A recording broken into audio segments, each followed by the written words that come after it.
Hello, welcome. So today we're going to be looking at a new subreddit, well, new to the channel anyway, r/PettyRevenge.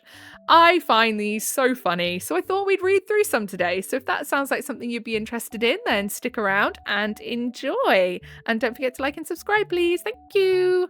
First post, Tesla drivers hogging the chargers in my building. No more free charging for you, XOXO. So, I live in a wonderful mixed-use building, and it's been great. Lovely amenities and decent tenants, and even free electric car charging. This was simple and easy for the last 2 years, and out of nowhere, more and more Tesla people moved in, bringing their swastikas with them. That is great. I mean, I feel kind of maybe a tiny bit bad for the people who didn't realise what that massive man-child was like. And now they're stuck with a Tesla that is made by the company that is owned by a white supremacist. So yeah, awkward, just a little bit. And it's not even like a car is something you can easily replace either. Yikes. And it's like, oh, okay, it's like 20 electric vehicles sharing 4 chargers, no biggie, because most tenants respect the building's 4-hour limit rule, which should bother no rational person that understands not everything is about them. However, Tesla drivers are a different breed, and a few of them think that those rules don't apply to them. Whether it's because they have a bigger car, or they have kids, or whatever excuse they have for hogging the chargers day and night whenever they can. Yeah, they have bigger batteries and need longer charging, but 4-hour limit is a 4-hour limit. It wouldn't be fair if someone in an on-site laundromat hogged all the washers and dryers all day long, would it? Who gives a shite their reason for hogging these chargers? Yeah, it's just really impolite as well. Like, it's just impolite. But wait, this gets interesting. So recently, the guest level parking charger stopped working. Something wrong, nobody can get it to work. Now we're down to the one downstairs and that's it. Remember, each charger has 2 points, so it's now 2 charging cables for over 20 electric vehicles, and some malicious Tesla drivers among them. I have decided to leave a note one night on the charger itself because of said malicious Tesla driver decided to charge both their cars the entire afternoon into the evening, taking up all the chargers, which others of us need to use to get to our jobs and whatnot. It simply said the 4-hour limit applies to everyone. However, the next morning I went to charge and found the note ripped up with a portion left with a reply written, "Say it to my face." Do you know what? I'd be like, okay, game on, you've asked for it. And since then, it's just been a race to the chargers before 4 p.m. to avoid the greedy Teslas who come and take the whole afternoon and night. Sometimes they win, sometimes the rest of us do. More recently, someone else left a note as well, addressing their behaviour saying, please consider other drivers need to use these too. And the reply left on it was, I saw you on my cameras, laughing my butt off. I won't consider shit. So I took this up to the top. I took that note and the photos of my ripped up note and sent them not only to the property manager, but to the regional manager for the property management company itself, who have many more buildings throughout the country. They got back to me and I informed them that not only was this charger not working, and this hogging was happening, which was of a mild concern, but then I decided to use my nuclear option and told them that their electric vehicle chargers hadn't been charging anyone any money. This really got their attention, and I found out that they are about to replace these chargers entirely with new updated charge point chargers that will start charging tenants money after 4 hours. Even it's the customary $3 to $4 per hour, this will add up for the Teslas hogging the chargers all day and night. Oh, I hope they don't notice and just do it and then get charged an absolute butt ton. Now you might be thinking this will affect me too, but my partner and I are dinks, so that's what, isn't it dual income, no kids? I think that's what that means. First of all, but also, my electric vehicle doesn't take long, it's tiny. I only need at most 3.5 hours to charge to full usually. Basically, unless I'm an inconsiderate asshole, I won't get charged ever. TLDR, Tesla drivers being Tesla drivers at my apartment, I get my apartment to start charging money for the previously free electric vehicle chargers. I love that, and I really hope they don't notice and accidentally go over by hours and hours and hours. And then down in the comments, I am I don't know what that says. Read it if you want to know. Here in London, the on-street car chargers charge a standard rate until your car is charged. That was a bit of a mouthful, that. But once your car stops charging while still plugged in, they charge £1 per minute. I don't drive an electric vehicle, but I imagine even the Porsche Taycan drivers don't like paying that £1 a minute. Yeah, no one likes paying more than they have to. And then OP replies, hold up, per minute? Wow, that's aggressive, but I like it. If they did $1 per minute after full charge here, people would gnash their teeth. Ironically enough, it's mostly Tesla drivers doing the most complaining about the cost to charge anywhere. Their reviews on PlugShare and the ChargePoint app are always complaining about cost, and it's like over $1 to $2. So much for supposedly looking like a baller in that golf cart with doors. Yeah, they are hella ugly, aren't they? I'm not a car person, but even I know they're friggin' ugly. Next post. He wouldn't stop calling, so I let him know what it's like. Okay, so my ex, he's controlling and manipulative and just flat out mean to me. I've been trying to get away from his grip since November 2023, and this was posted 5 days ago, by the way. Just for clarity, that's a long old time. So here we are now. I would block his number, but he would call restricted over and over. There was no winning. I finally blocked him for the last time and ignored every one of his blocked calls. He would reach out to my friends and show up at my job. I've made police reports. Since he's not threatening me, they can't do much.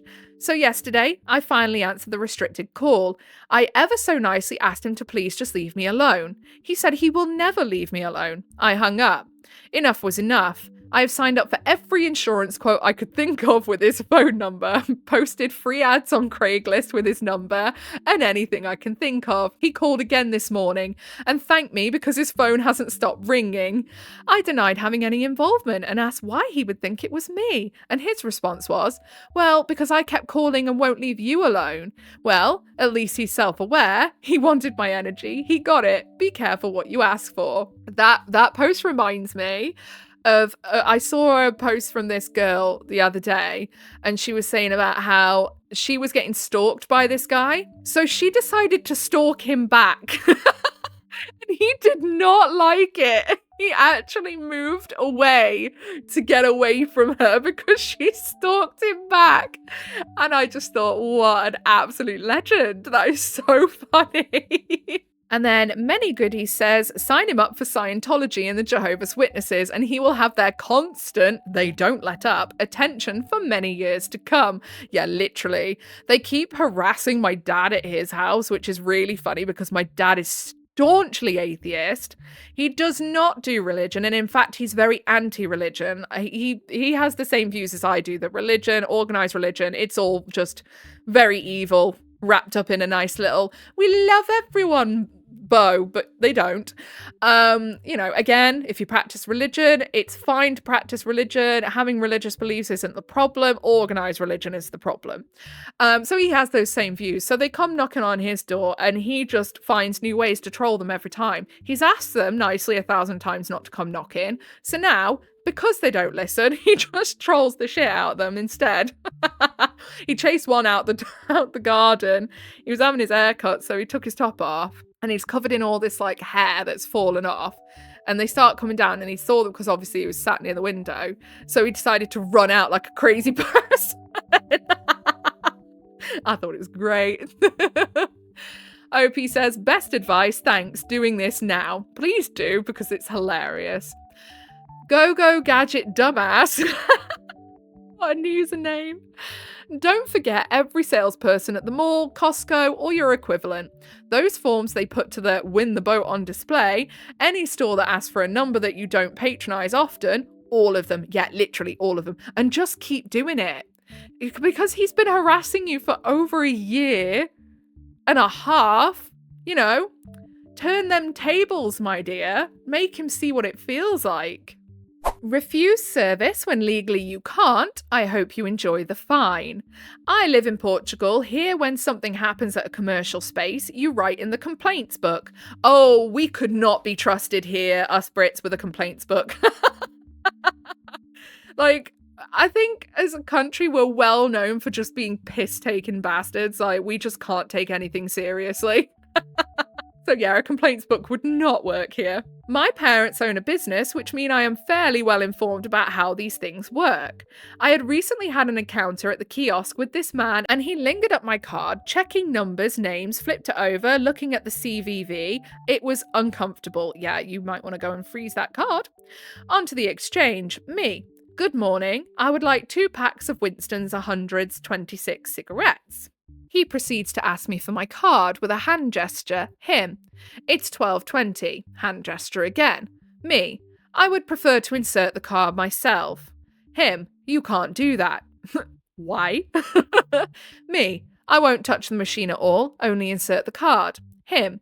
Throws the machine down in disbelief. I can't let you do that. Me. Are you refusing service? Him. Yes.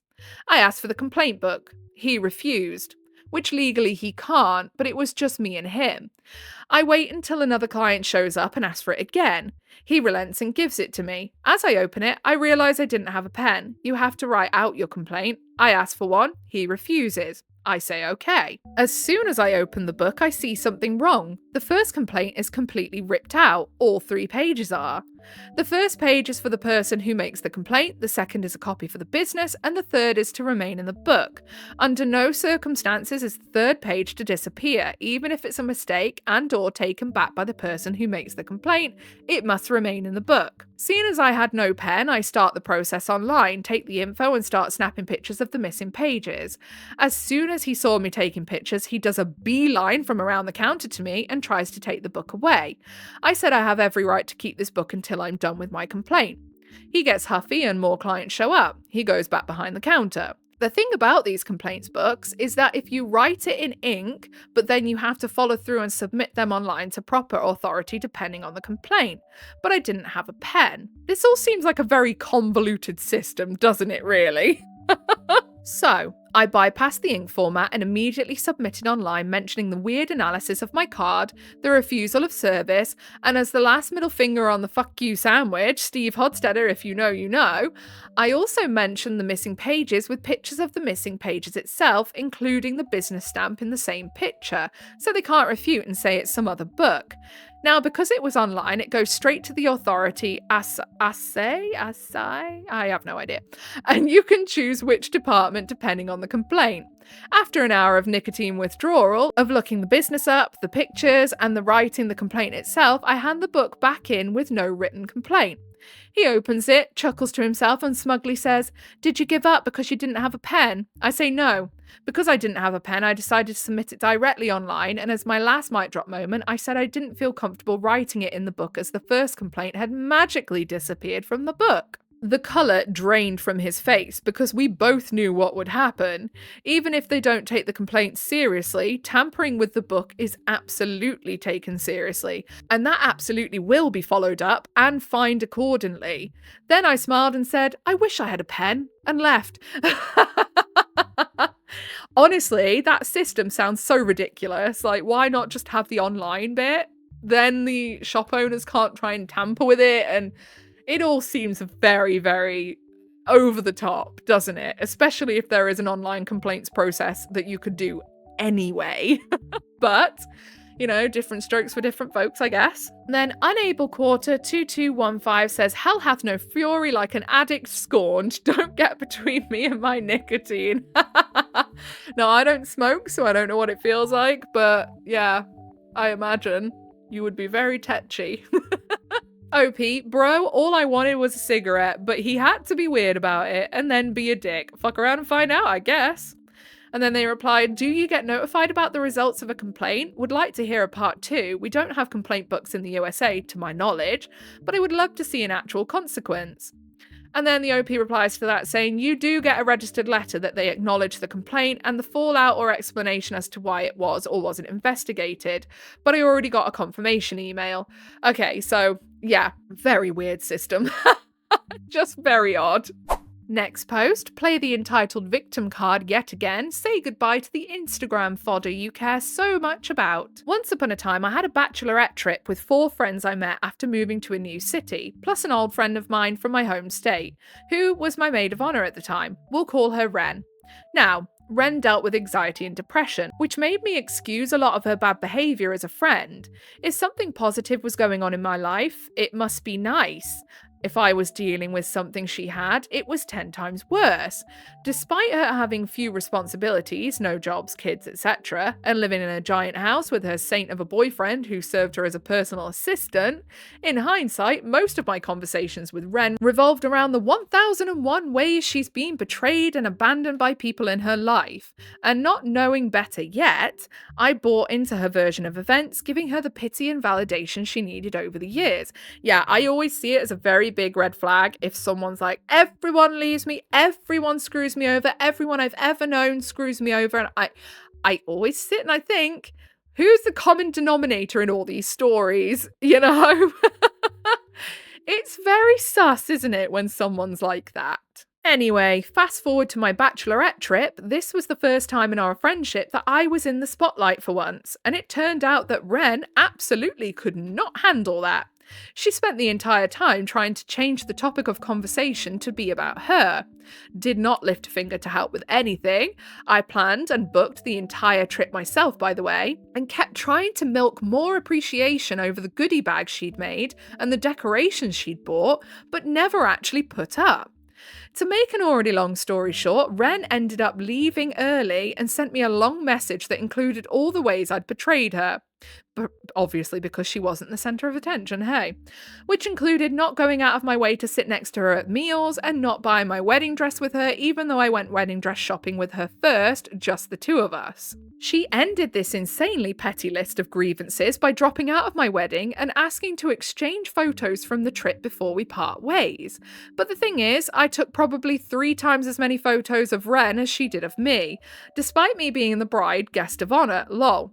The thought that she was still just trying to use me for social media fodder before adding me to her long list of betrayers was the straw on the camel's back for me. I also knew Ren used social media as a crutch to give herself a certain outward appearance, and these photos would have been like validation-seeking gold to her. So what did I do? I deleted or edited every photo with Ren in it, and I never responded, giving her no fuel for the dramatic blowout that she was probably hoping for. I also became even closer with my other friends on the trip, who still find every reason to celebrate me and lift me up rather than put me down. That's great. That's really nice. Ren later left me a non-apology in the hopes of rekindling our friendship. I never responded to that either. Yeah, definitely. Do you know what? Friends like that, we all come across them at some point in our life. I had a friend like that who everyone was always against her. She was never the problem, despite the fact that, by the way, she was very often the problem. And on that note, I think we'll leave it there for today. The sun really has come out outside. It's crazy. What is happening? Normally we don't get spring this early, but I'm here for it. I don't actually go out in the sun and sit in it. I do like to see it out the window though. So yeah, if you made it all the way to the end, then I appreciate you very much. If you leave a like and subscribe, I'd appreciate you even more. And it helps you find your way back here as well, which is always great, obviously. Other than that, I hope you have a really good day, whatever it is you're doing today. Goodbye.